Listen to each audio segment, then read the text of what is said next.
Welcome to For the Purpose Of, the podcast about trends, big ideas, and exciting news in the world of EdTech. I'm Keith Tramper. I'm Sarah Wood. And I'm Ron Houtman. Today's special guest is Mike Hastings, Instructional Technology Specialist from Grand Rapids Public Schools. Today, we're going to be talking about managing large-scale education technology implementation, collaborating with curriculum leaders, effective communication, and getting a seat at the table. All right, before we jump in, I'm going to get us started with our little intro question here. And this was floating around our office last week. I don't know if it was... Was it flying around our office? It could have been flying around the office with weather changing, meteorological spring. But if you could be any insect, what would you be and why? So when I was asked this question, I said that I would be a praying mantis. I mean, they're majestic insects.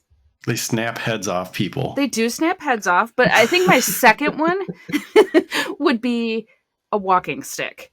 Because between a praying mantis and a walking stick, they blend in, so I could just chill and no one would know and I could watch everything that was going on. Built-in camouflage. Nice. Yeah. I think I would say ant, but that's probably just because I just watched Ant-Man, and I'm a big Marvel fan. But I'm always fascinated with the intricacies of what ants can do, like carrying just an obscene amount of weight for their body size and their ability to work together and all of that. It's just, ants are fascinating. Unless you're a fire ant. I don't like those ones.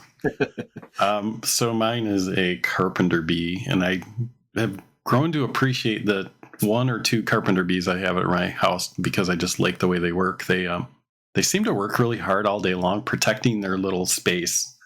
Well, after they drill holes into all your wood, but they're just hard workers, and I always just think about probably me, overworker, more of the time. So that's how I would think about it. Nice.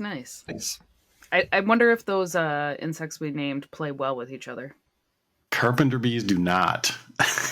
Hey, you're out. You're out, Ron. Yeah, if another one shows up, they have mid-air jousting matches. It's almost like sumo wrestling in the air. Okay. I'm gonna have to look this up now. You'll hear them hit. They smack each other up in the air, and then they knock each other. I mean, it's like billiard balls in the air. Maybe, I don't know. I so badly wanted to say assassin bug or assassin beetle. Oh, yeah. But I can't justify why I want to be that. They're the ones that spray, right? No, they stab into their insect prey and then inject a poison that liquefies their insides. And then they just suck it out like a straw. They sound just darling. We'll be right back after this short message. This week's podcast PDX question is, what do you think makes your experience better when you have to start using a new tech tool? We want to know. Share your thoughts at bit.ly/FTPO-PDX.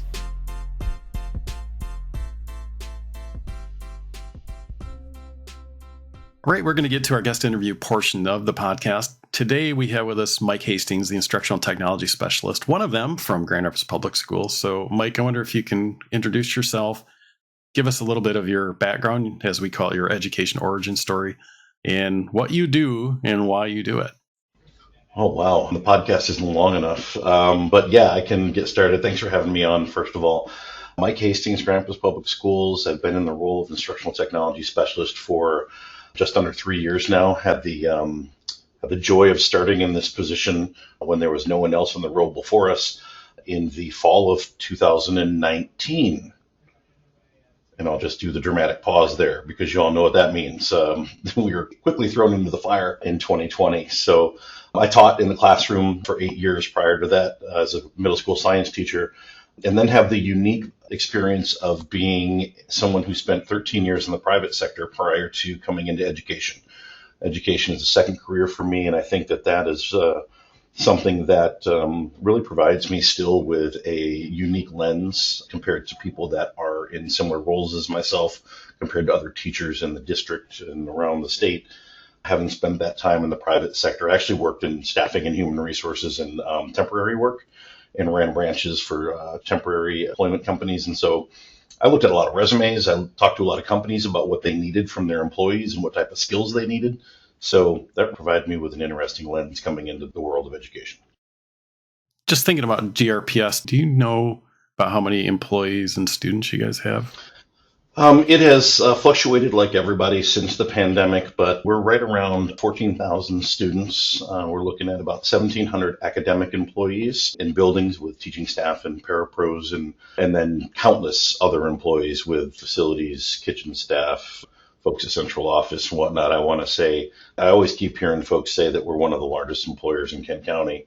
We still keep a lot of things in-house from a facilities and a groundskeeping and a repairs type of a scenario. So that keeps us pretty busy. Yep. So we would not call you small by any means. So as a large district, how do you approach large scale education technology integration? Very carefully, a lot of planning. And so we almost have to back up a little bit from that question because it begins before the technology implementation. It begins with the technology vetting, review, and selection.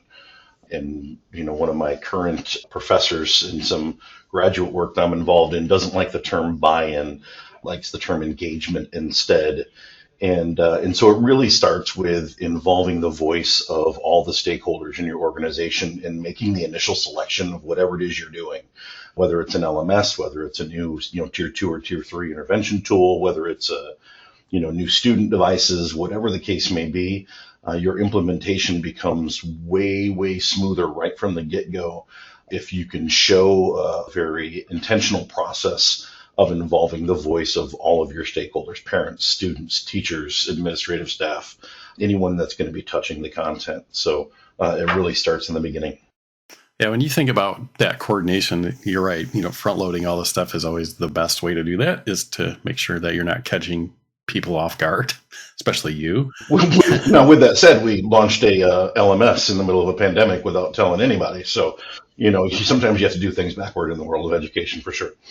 Yeah. So when you guys are looking at large scale projects that you're going to do, who are the folks that are at the table? Is it like when you say everybody, it can't be everybody. So do you form committees, or how does it happen with all the different stakeholder groups that you might have? Yeah, absolutely. So if we're thinking large scale, and by large scale, my brain automatically goes to district wide. So all the buildings, all the grade levels are going to be impacted. And so the selection and vetting process of whatever the tool would have included a cross section of principals, teachers, hopefully students and parents from the community, from those buildings, from a variety of grade levels. Once a product is selected, we have a vetting process that involves, does the product fit in our district technology architecture? Meaning, we're a district that rosters quite a few of our products with the Clever tool, for example. And, I don't want to hear from a vendor that, oh yeah, we sync with most SISs, most student information systems. I don't care. Do you sync with Clever? Because it's way easier for you to sync with Clever than it is for you to sync with, we're in a Synergy district that uses Instructor. And it's just way easier. And so once we kind of have all of the check boxes done for all the technical stuff when it comes to actually creating the implementation plan, whatever curriculum team member or team members that are impacted by that tool are involved in the process. We've got a couple principals from a couple buildings that are typically involved in the process. Myself, my partner, Aaron, in the Instructional Technology department. And typically, we're a district that has a organizational design, and we have executive directors that oversee a group of principals and a cohort underneath them. And so typically an executive director is involved in that planning process as well. And we create a lengthy implementation plan. And one of the things that we're sure to create in that plan is a lot of checkpoints and opportunities to shift and adjust based on feedback during that implementation. That's something that we learned the hard way from that LMS launch in the middle of a pandemic, that, we don't just want to run, with blinders on with our head down forward with the plan. We need to make sure we, have multiple checkpoints during the process and are free and open to adjusting and moving and rolling with the punches on the fly. Oh, you bet. Appreciate that. That's really good insight. Sarah? It's interesting hearing you talk about that and just trying to imagine the scale in which that impacts people beyond just your instructional technology team that you mentioned. And I know you've mentioned the rollout of Schoology. And I know you've also done some new staff devices recently. If you want to delve into those more, or maybe there's something else, but I'm just thinking, like, what is a recent implementation that you have rolled out? What is that process? What does that look like as it pertains to that specific implementation? Like, what went really well?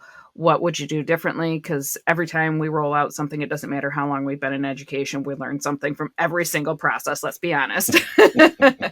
Amen. Well, and that's because each process is a little bit different, right? I mean, you're rarely rolling out, an LMS dozens of times over the course of your career. You do an LMS once and it's like buying a TV. You stick with it and you learn how to use it for a while.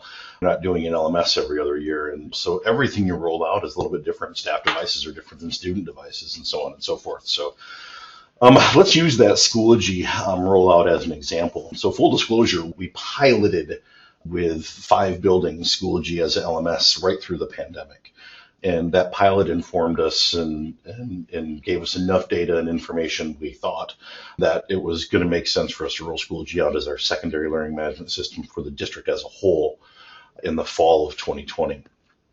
And so one of the things that we did correctly, and that I've been trying to repeat and duplicate for any rollout of any product that we're implementing, be it a hardware or a software tool, is we communicated and provided opportunities for self-paced learning for any impacted staff well in advance. So knowing that we were going to launch Schoology grades 6 through 12 in the fall of 2021, we provided communication and learning tools in April of 2021.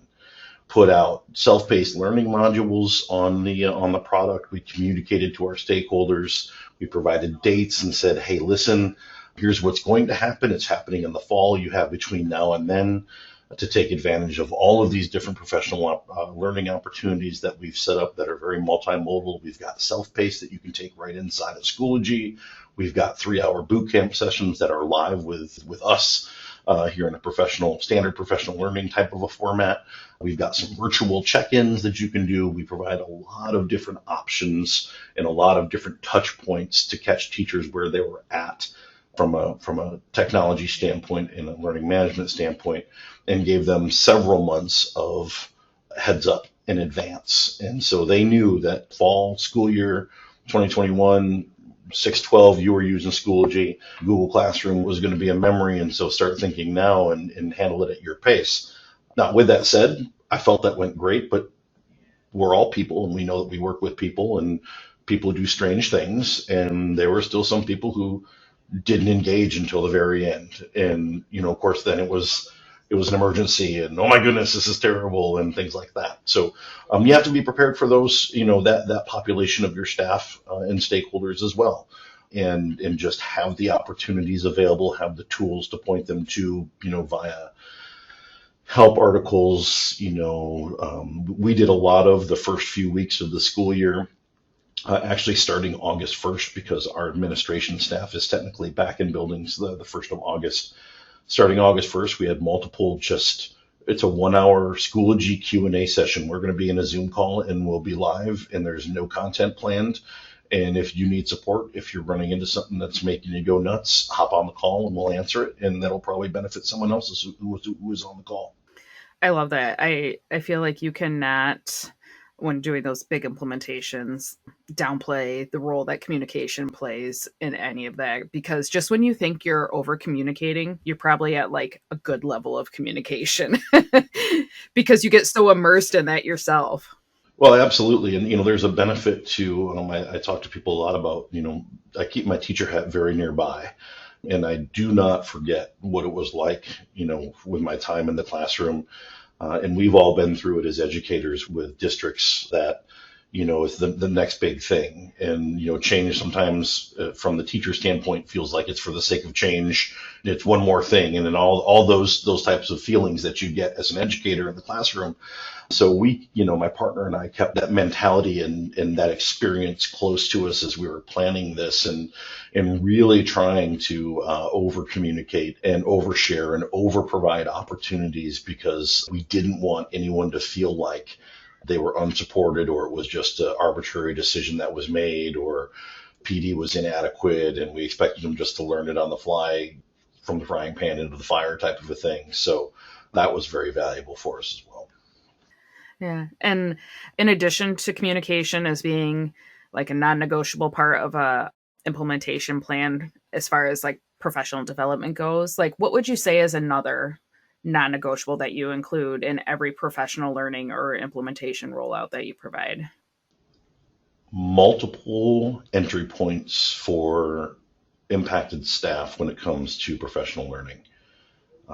Something that we've been pushing as we came into our roles a couple of years ago is differentiated professional learning. We talk a lot about how we need to differentiate and accommodate and scaffold for our students because that's just good teaching and learning, right?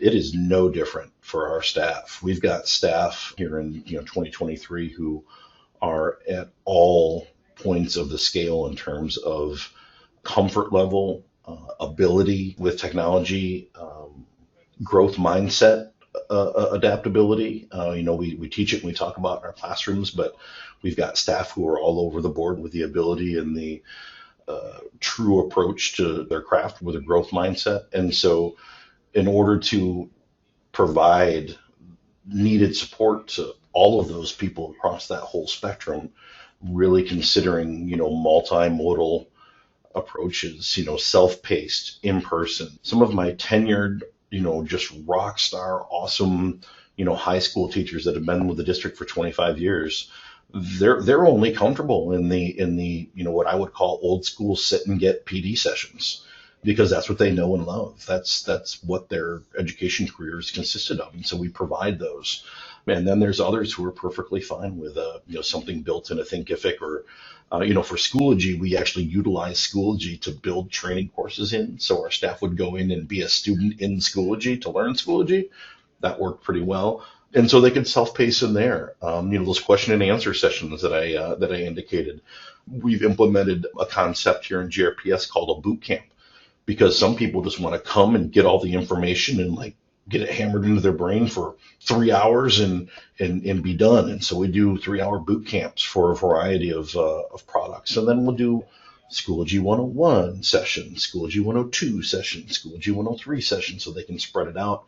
And we even tinkered around with Arist, the text PD, when we were sending out some information around implementing the Schoology assessment tool. So just really trying to meet our staff where they're at. Yeah, it's so important to be responsive and flexible and adaptable to everything that's going on in our teachers' lives, and thinking about all the different entry points. You're absolutely right on point there, Mike. You've mentioned a little bit about how you communicate with your staff and your teachers about different rollouts that you're doing, but what does it look like going upward, talking with your principals, talking with your administration, your tech department, curriculum folks? How do you communicate in that direction as well? That's a great question. We're solving that. We're doing that on the fly. We're building that plane as we fly it still today. I think if your audience is consisting of folks that are, in instructional technology type roles, we kind of exist in the middle management level of districts. And very often, folks above us kind of get lost with the technology word in our job title. And we very quickly get classified mentally by some folks in the district as, well, those guys are tech support. Something's broke or not working the way it's supposed to work. Give Mike and Aaron a call. And they forget that instructional is the first word in our job title. And that's actually where our expertise really lies, coming from the classroom and our graduate education that we've got under our belts.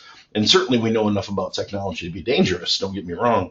But, we're not solving network connectivity issues or anything like that. We've got the real professionals for that. So I think the answer to your question is that there's not one technique that we utilize to get in front. We're fortunate enough where we report to the director of technology for the district, who is very much our advocate in those higher level meetings and conversations, and very much removes himself from those conversations and very openly says, I don't know, Mike and Aaron are the experts, you need to talk to them. And so, there's a lot of having that great relationship with your direct supervisor, making sure that person is clear and understands whatever it is you're working on, whatever the the initiative is, the rollout is, the change, the information is that you need to share with, the higher ups all the way to the superintendent. So they can advocate for you and help you leverage a seat at whatever table is necessary.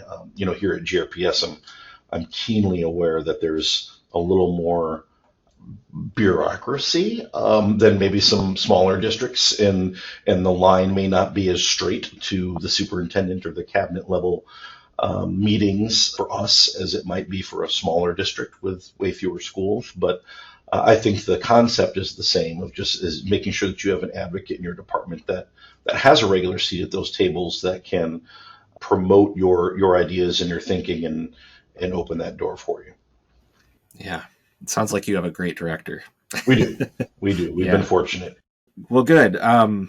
That point that you made about a lot of folks looking at you as kind of the direct tech support, I think that's a very common experience for folks in the EdTech or instructional tech role. And you said something about your director having a seat at the table and speaking for you and advocating for you. I'm wondering, because this is a question we often get asked, how do you get a seat at that table? How do you convey the work that you do and show your value to those that are above you making decisions? Yeah, no, that's a great question. And very candidly, my partner and I have been fortunate because we came into the role when we did, and we were by default thrust into seats at that table when everything went remote in March of 2020. And so we were on those Zoom calls with all the cabinet level people and the superintendent and the consultants and all those things. And so we benefited from that, as horrible of an experience as that all was, because somehow we pulled it off, number one. And number two, that resulted in, people know who we are in the district. They know Mike and Aaron. It's like we're one person. They say Mike and Aaron.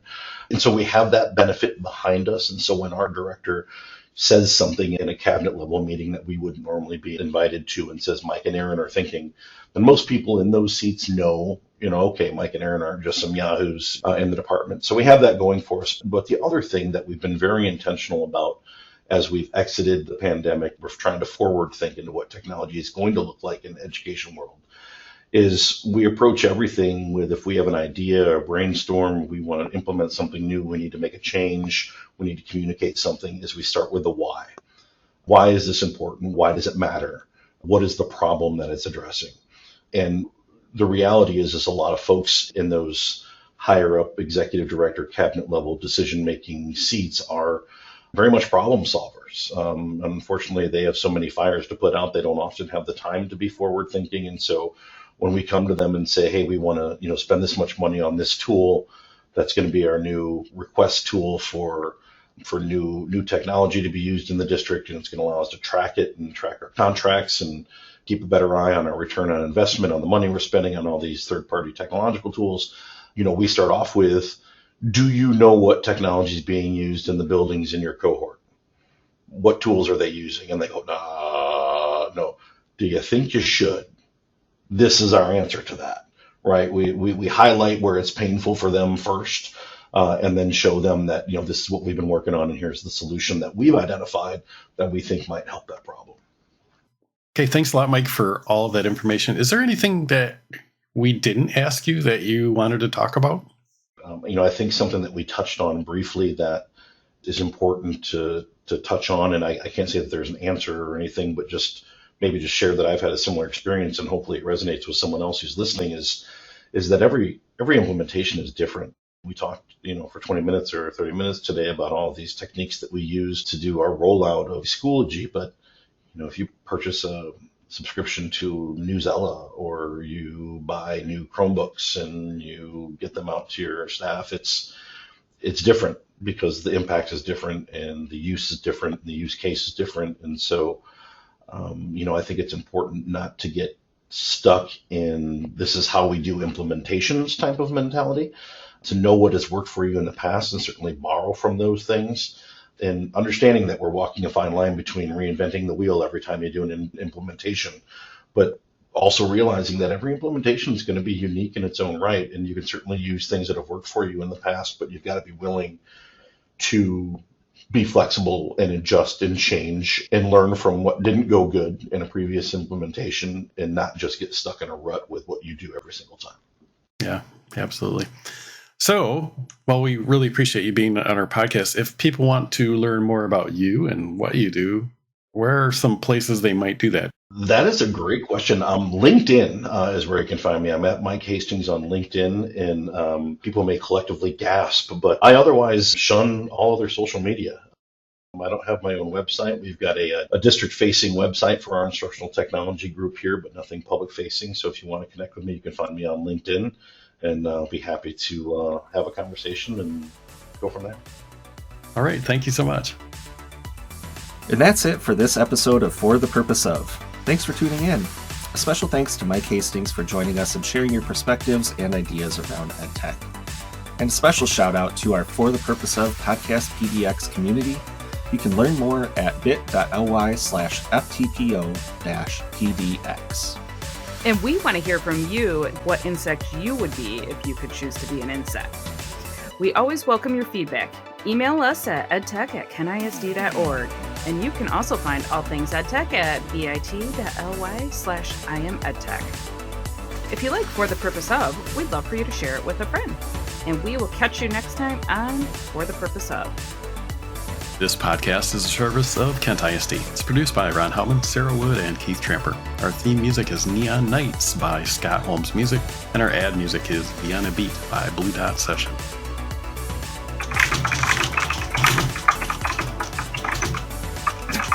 It was an assault keyboard. What?